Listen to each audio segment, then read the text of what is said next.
অবস্থা খুবই খারাপ। দেখো চারিদিকে জল কাদা ভর্তি, তো একটু একটু শুকনো আছে।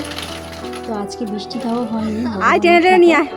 তোর দাদা ভাইয়ের রথ টানছে ওর সাথে। দেখো দুজনকে বলি একসাথে হাত ধরে রথ টান। রথ বের হয়েছিল রাস্তাতে।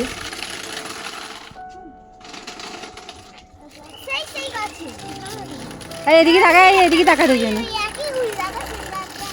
এই মাম্মা এদিকে তাকা। তো কত টাকা হলো, কত টাকা হয়েছে ও সেটা বলতে ব্যস্ত। দেখি কত টাকা।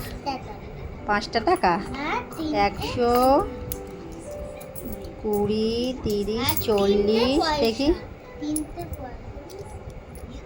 50। কেমন লাগলো আজকে তোমার রথ টেনে? হ্যাঁ, ভালো লেগেছে। আমার মাম্মার রথ। তো শেষমেশ আজকের দিনটা ভালোই কাটলো। আর ভিডিওটা তোমাদের ভালো লাগলে লাইক করো, কমেন্ট করে শেয়ার করো, আর আমার চ্যানেলটাকে সাবস্ক্রাইব করো।